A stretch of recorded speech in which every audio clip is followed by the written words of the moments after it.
하나님을 능치 못하실 일 전혀 없네. 우리의 모든 간구도 우리의 모든 생각도 우리의 모든 꿈과 모든 소망도 신실하신 나의 주 하나님을 우리의 모든 괴로움 바꿀 수 있네. 불가능한 일 행하시고 죽은 자를 일으키시니 그를 이길 자 아무도 없네. 주의 말씀 의지하여 깊은 곳에 금을 던져 오늘 그가 놀라운 일을 이루시는 것 보라.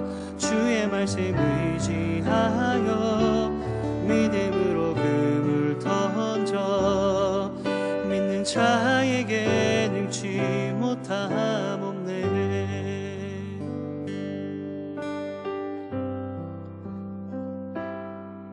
전능하신 나의 주 하나님을 능치 못하실 일 전혀 없네. 우리의 모든 간구도 우리의 모든 생각도 우리의 모든 꿈과 모든 소망도 신실하신 나의 주 하나님을 우리의 모든 괴로움 바꿀 수 있네. 불가능한 일 행하시고 죽은 자를 일으키시니 그를 이길 자 아무도 없네. 주의 말씀 의지하여 깊은 곳에 금을 던져 오늘 그가 놀라운 일을 이루시는 것 보라. 주의 말씀 의지하여 믿음으로 금을 던져 믿는 자에게 능치 못함 없네. 주의 말씀 의지하여 깊은 곳에 금을 던져 오늘 그가 놀라운 일을 이루시는 것 보라. 주의 말씀 의지하여 믿음으로 금을 던져 믿는 자에게 능치 못함 없네. 우리 한 번 더 고백합니다. 주의 말씀 의지하여 깊은 곳에 금을 던져 오늘 그가 놀라운 일을 이루시는 것 보라. 주의 말씀 의지하여 믿음으로 금을 던져 믿는 자에게 능치 못함 없네. 선행하신 하나님 찬양 언제나 동일하신 주 선행하신 하나님 찬양 영원히 다스리네.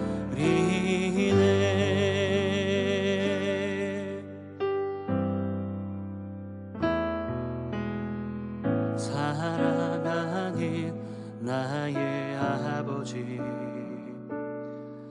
이름 높여드립니다.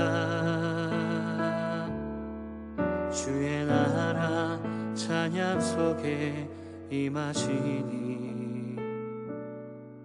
능력에 주께 찬송하네. 전능하신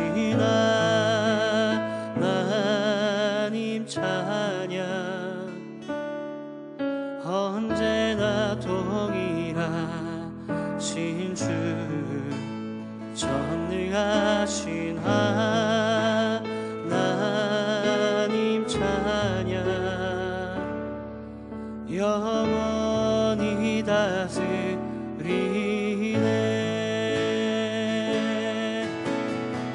사랑하는 나의 아버지 이름 높여드립니다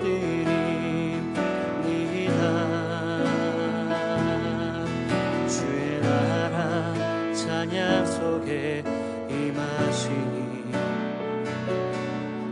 능력에 주께 찬송하네 전능하신 하나님 찬양 언제나 동일하신 주 전능하신 하나님 찬양 영원히 다스리네 전능하신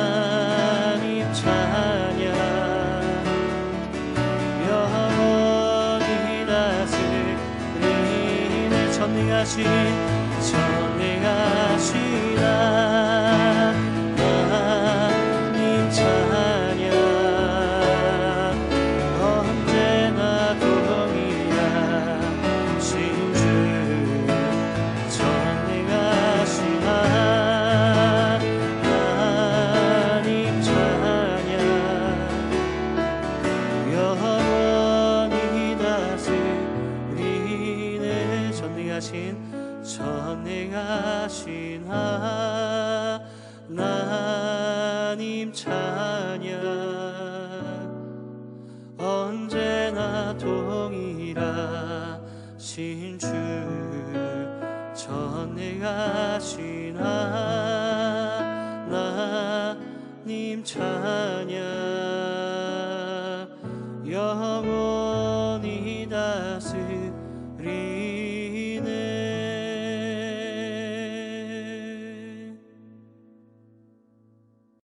제 17장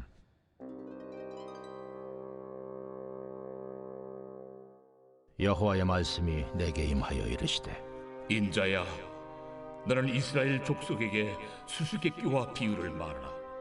여호와께서 이같이 말씀하여 이르시되 색깔이 화려하고 날개가 크고 깃이 길고 털이 숱한 큰 독수리가 레바논에 이르러 백향목 높은 가지를 꺾되 그 연한 가지 끝을 꺾어가지고 장사하는 땅에 이르러 상인의 성읍에 두고 또 그 땅의 종자를 꺾고 옥토에 심되 수양모들 가지처럼 큰 물가에 심더니 그것이 자라며 퍼져서 높지 아니한 포도나무 곧 굵은 가지와 가는 가지가 난 포도나무가 되어 그 가지는 독수리를 향하였고 그 뿌리는 독수리 아래에 있었더라. 또 날개가 크고 털이 많은 큰 독수리 하나가 있었는데 그 포도나무가 이 독수리에게 물을 받으려고 그 심어진 두둑에서 그를 향하여 뿌리가 뻗고 가지가 퍼졌도다. 그 포도나무를 큰 물가 옥토에 심은 것은 가지를 내고 열매를 맺어서 아름다운 포도나무를 이루게 하려 하였습니다. 너는 이르기를 주 여호와의 말씀에 그 나무가 능히 번성하겠느냐? 이 독수리가 어찌 그 뿌리를 빼고 열매를 따며 그 나무가 시들게 하지 아니하겠으며 그 연한 잎사귀가 마르게 하지 아니하겠느냐? 많은 백성이나 강한 팔이 아니라도 그 뿌리를 뽑으리라. 볼지어다 그것이 심어졌으나 번성하겠느냐? 동풍에 부딪힐 때에 아주 마르지 아니하겠느냐? 그 자라던 두둑에서 마르리라 하셨다 하라. 네, 오늘 본문에는 두 마리의 큰 독수리와 한 포도나무가 등장하고 있습니다. 첫 번째 독수리는 레바논의 높은 백향목 꼭대기에서 연한 가지를 꺾어서 비옥한 땅에 심었습니다. 그리고 이어서 두 번째 독수리가 나타나자 그 포도나무가 이번에는 그 뿌리를 이 두 번째 독수리 쪽으로 향하게 됩니다. 이것을 지켜보시던 여호와께서 말씀하시기를 결국 이 포도나무는 번성하지 못하고 시들 것이라고 말씀하셨습니다. 여기서 이건 비유를 이야기하는데 첫 번째 독수리는 바벨론 왕의 느부갓네살 왕을 상징하고 있습니다. 3절에 보시면 색깔이 화려하고 날개가 크고 깃이 길고 털이 숱한 큰 독수리라고 되어 있는데 이 바벨론 왕의 강대함과 큰 영향력을 이야기하고 있습니다. 근데 이 첫 번째 독수리가 그 큰 힘으로 레바논의 백향목 가지를 꺾어서 장사하는 땅의 상인의 성읍에 두고 종자를 꺾어 큰 물가 근처에 옥토에 심었습니다. 여기서 백향목의 연한 가지는 유다 왕 여호야긴과 귀족들로 독수리로 상징된 느부갓네살에게 포로로 잡혀갔고 결국 그들은 바벨론의 비옥한 땅에 안정적인 삶을 살고 있는 것을 이야기하고 있습니다. 근데 그때 두 번째 독수리가 나타나죠. 7절에 보시면 또 날개가 크고 털이 많은 큰 독수리 하나가 있었는데 그 포도나무가 이 독수리에게 물을 받으려고 그 심어진 두둑에서 그를 향하여 뿌리가 뻗고 가지가 퍼졌도다. 이 두 번째 독수리는 이집트 왕을 상징하고 있으며 이 시드기야가 첫 번째 독수리 느부갓네살에게 의존하고 살아남으려고 하다가 그게 여의치 않자 두 번째인 이집트 왕을 의지하려는 그런 시도를 상징하고 있습니다. 근데 이런 인간적인 시도에 대한 하나님의 응답이 9절에 증거되고 있죠. 너는 이르기를 주 여호와의 말씀에 그 나무가 능히 번성하겠느냐? 그 독수리가 어찌 그 뿌리를 빼고 열매를 따며 그 나무가 시들게 하지 아니하겠으며 그 연한 잎사귀가 마르지 아니하겠느냐? 많은 백성이 강한 팔이 아니라도 그 뿌리를 뽑으리라. 볼지어다 그것이 심어졌으나 번성하겠느냐?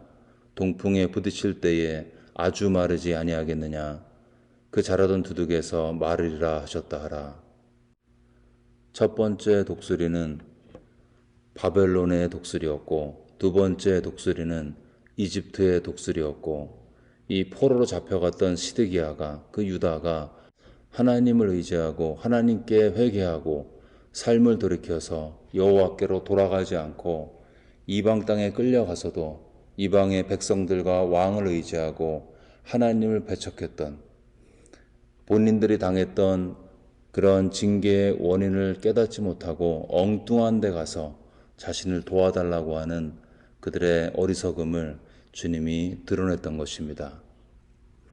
그들은 불행히도 포로 생활 중에도 그 고난 가운데 있을 때 여전히 바벨론과 애굽을 의지했고 하나님은 그러한 하나님 외에 다른 것을 의지했던 유다 백성의 어리석은 시도가 결국은 허위로 돌아갈 것임을 예언적으로 보여주셨던 것입니다. 이 본문을 보면서 믿는 자가 의지할 대상으로서의 하나님과 바벨론 또는 이집트의 차이가 두 가지로 묵상이 되었습니다. 하나님의 백성들이 하나님을 의지하고 하나님을 신뢰하고 살아가는 것과 세상의 권력을 의지하는 것의 차이가 무엇에 있을까요? 본문에서 묵상이 되었던 첫 번째 것은 세상의 권력은 능력이 있어 보이지만 겉으로만 그렇게 보이지만 그들의 권세와 능력은 일시적이라는 것입니다. 근데 하나님의 능력은 시간과 공간을 초월해서 관통하는 진짜 능력이 있다는 것이죠. 고대 근동 지방의 제국의 흥망성쇠를 보면 명확하게 알 수가 있습니다. 첫 번째 제국은 아수르 제국. 이 아수르 제국은 BC 9세기부터 612년까지 다스렸고 특별히 722년에는 북왕국 이스라엘을 멸망을 시켰죠. 이들은 강력한 군사력과 철제 무기로 당할 나라가 없는 것처럼 보였지만 결국 이들도 바벨론에 바톤을 넘겨주고 역사의 뒤안길로 사라졌습니다. 두 번째 제국인 바벨론은 남유다를 586년에 멸망시키고 성전을 파괴했습니다. 오늘 본문인 에스겔이 바로 이 바벨론 시대의 선지자로 바벨론의 그발 강가에서 예언 사역을 했습니다. 그 후에 세 번째 제국은 바사 제국인데 이 바사 제국이 나타나서 바벨론을 정복하고 유다인의 귀환을 허락하게 되죠. 그리고 마지막으로 로마가 나타나서 주님 오실 때까지 그들의 제국을 이어갔습니다. 그리고 이 로마도 결국은 멸망을 하게 되었습니다. 아수르, 바벨론, 바사, 로마, 그들이 강성할 때는 다 천년만년 갈 것처럼 융성했었죠. 그러나 그들의 융성함은 화무 11홍, 꽃이 때가 되면 지듯이 하나님의 시간표에 따라 역사의 뒤안길로 사라졌던 것입니다. 그리고 다니엘서의 예언에 의하면 이 모든 제국의 흥망성쇠는 하나님의 주권과 하나님의 시간표대로 그대로 움직였던 것입니다. 제국의 능력은 거대해 보이지만 그런 의미에서 그들의 권세는, 그들의 능력은 한계가 있는 제한된 권세였습니다. 그들은 하나님의 시간표에 따라서 서기도 하고 하나님의 시간표에 따라서 역사 속에 사라졌던 것입니다. 이것을 하나님의 계시 가운데 보았던 다니엘의 선포죠.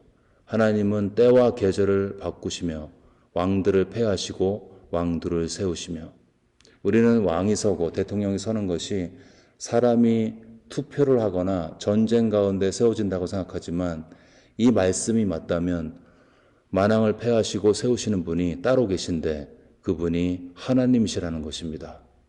그런 의미에서 역사의 주관자가 계신데 하나님이십니다. 그분은 열왕을 세우기도 하시고 폐하기도 하십니다. 그분은 나라의 지경을 정하시고 백성의 운명을 결정하십니다.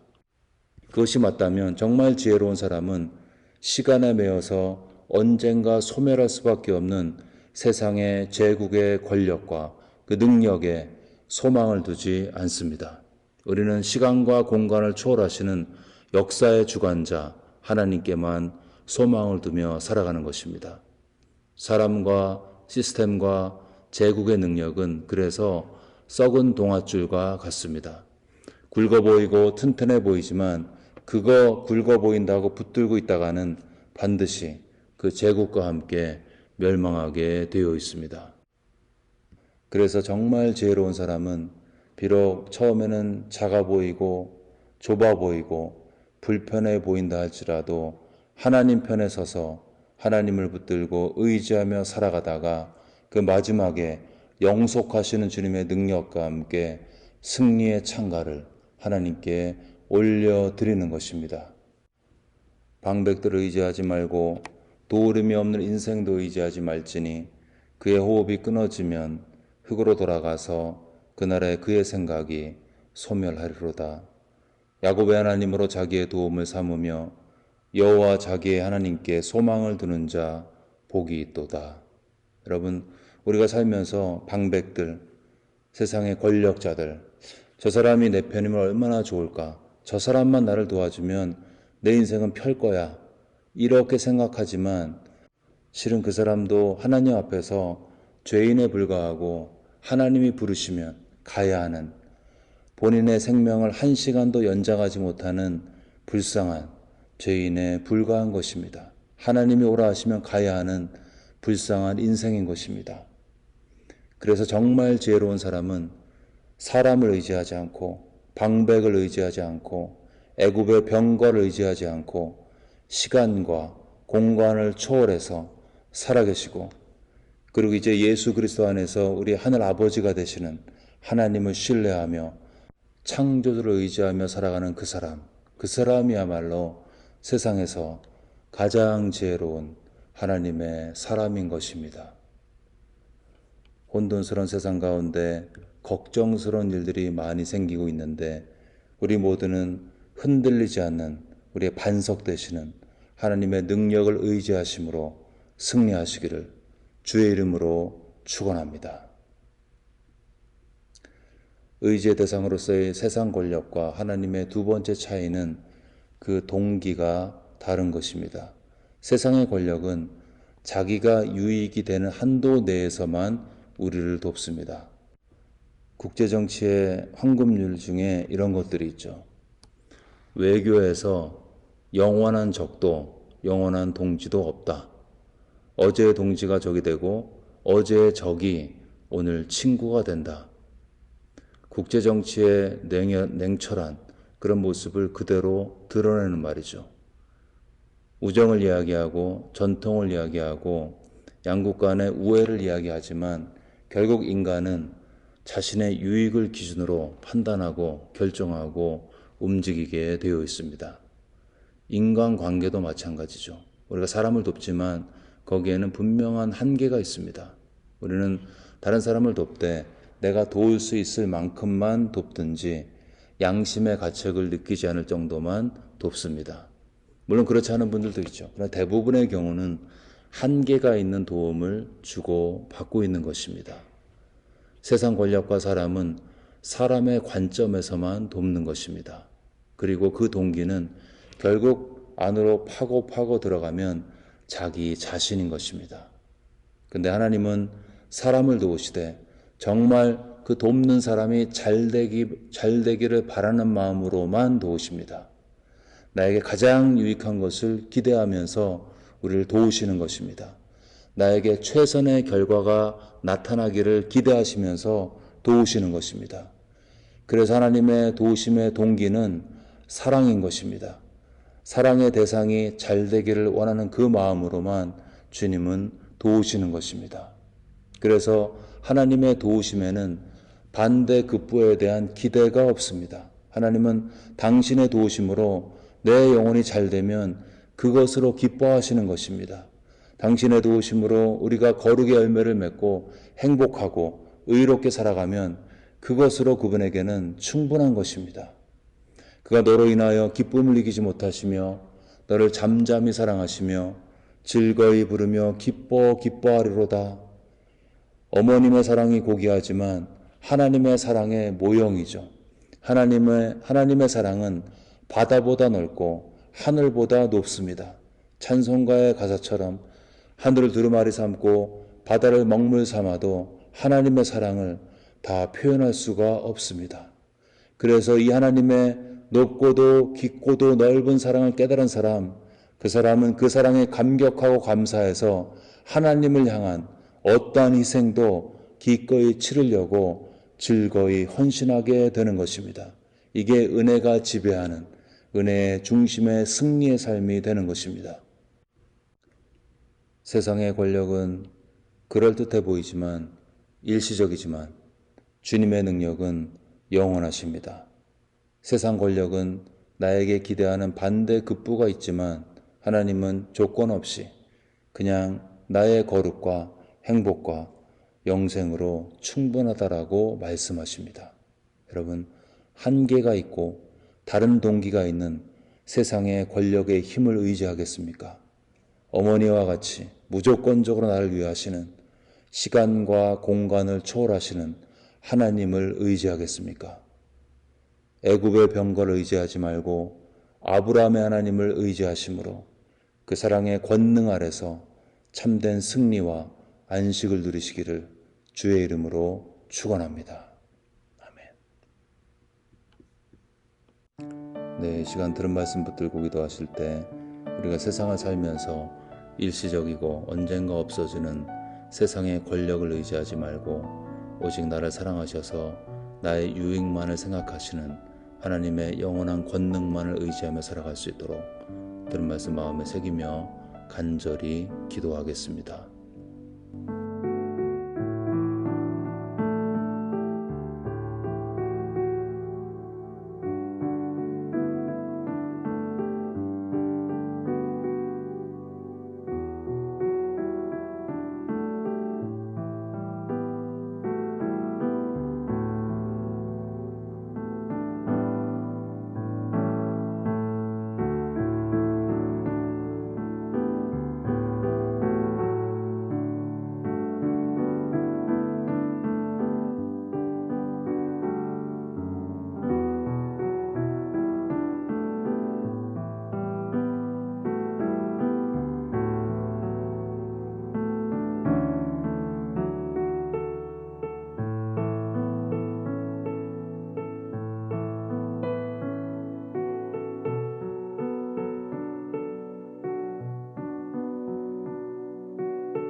열방과 조국을 위해 기도하실 때 열방에서 복음을 증거하시는 선교사님들 있는 곳에서 그들의 사역과 가정과 심령 가운데 함께 해달라고 기도하겠습니다. 조국의 젊은이들에게 부흥을 주셔서 젊은이들이 주님을 만나고 세상 가운데 세상을 변화시키는 하나님의 도구로 쓰임받을 수 있도록, 또한 북한이 복음으로 통일되어서 북한의 동포들이 우리처럼 마음껏 주님을 찬양하고 예배하는 그날을 달라고 우리의 열방과 조국을 기억하며 간절히 기도하겠습니다.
교회를 위해 기도하실 때 가을학기 교육 훈련을 통해서 많은 분들이 말씀의 풍성한 은혜 가운데 침잠하여서 세상을 이기는 하나님의 종으로 쓰임받을 수 있도록 가을학기 교육 훈련의 과정을 위해서 기도하시고요. 목장사역이 시작되었는데 새로운 목장사역이 은혜 가운데 진행이 되어지고 특별히 목자와 목녀들에게 새 힘을 주셔서 주님의 은혜와 능력으로 이 귀한 사역들을 감당할 수 있도록 목장 사역을 위해 기도하시고요. 아프신 분들의 치유를 위해 기도하겠습니다. 어떠한 병에 걸렸든지 주님의 능하신 오른손으로 그들의 육체를 치료하셔서 외양간에 송아지가 뛰어노는 것처럼 강건한 몸으로 주님을 섬길 수 있도록 치유를 위해서 한마음으로 간절히 기도하겠습니다.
네, 이제 주기도문 하심으로 기도회를 마치겠습니다.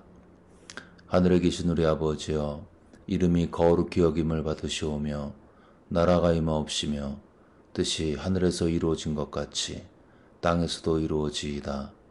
오늘 우리에게 일용할 양식을 주시옵고 우리가 우리에게 죄 지은 자를 사하여 준 것 같이 우리의 죄를 사하여 주시옵고 우리를 시험에 들게 하지 마옵시고 다만 악에서 구하시옵소서. 나라와 권세와 영광이 아버지께 영원히 쌓옵나이다. 아멘.